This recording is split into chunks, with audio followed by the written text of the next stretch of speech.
கடலுக்கடியில் 3 நாட்கள் மரணத்தை வென்ற மனிதன். ஒரு மனுஷனால தண்ணிக்குள்ள மூச்சு விடாம எவ்ளோ நேரம் இருக்க முடியும்? 1 நிமிஷம், 2 நிமிஷம். ஆனா ஒருத்தர் கடலுக்கு அடியில 100 அடி ஆழத்துல எந்த ஸ்கூபா கியர் இல்லாம முழுசா 3 நாட்கள் உயிரோட இருந்திருக்காருன்னா நம்புவீங்களா? இது சினிமா இல்ல, 2013ல நடந்த ஒரு பயங்கரமான உண்மைச் சம்பவம். ஹாரிசன் ஓகீன் நைஜீரியாவைச் சேர்ந்த ஒரு சமையல்காரர். மே 26, 2013 அதிகாலை 4 மணி. ஹாரிசன் வேலை பார்த்த அந்த சின்ன கப்பல் திடீர்னு வந்த ராட்சத அலையால நடுக்கடல்ல கவிழ்ந்துடுச்சு. கப்பல்ல இருந்த மத்த 11 பேரும் தூக்கத்திலேயே இறந்துட்டாங்க. ஆனா ஹாரிசன் மட்டும் பாத்ரூம்ல இருந்ததால தப்பிச்சிட்டாரு. கப்பல் மெல்ல மெல்ல கடலுக்கடியில 100 அடி ஆழத்துல போய் தரை தட்டி நிக்குது. ஹாரிசன் இருந்த அந்த சின்ன அறையில ஒரு ஏர் பாக்கெட், அதாவது காற்று குமிழி சிக்கிக்கிச்சு.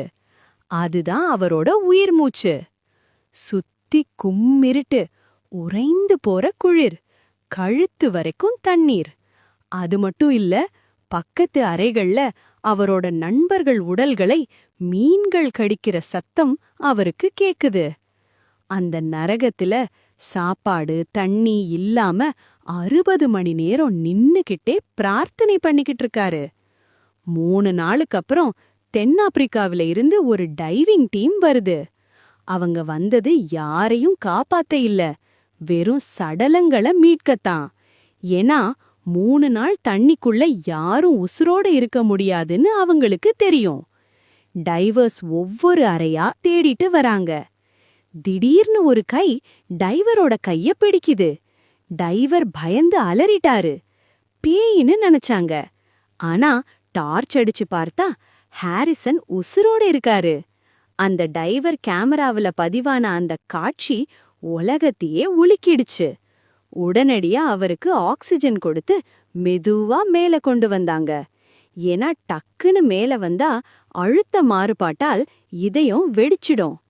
கிட்டத்தட்ட 60 மணி நேரம் யமன் கூட சண்டை போட்டு ஜெயிச்ச ஹாரிசன் இன்னைக்கு தி ஆக்வாமேன்னு அழைக்கப்படுறாரு.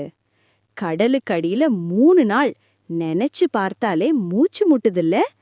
இந்த அதிசய தப்பித்தல பத்தி நீங்க என்ன நினைக்கிறீங்க? கமெண்ட்ல சொல்லுங்க.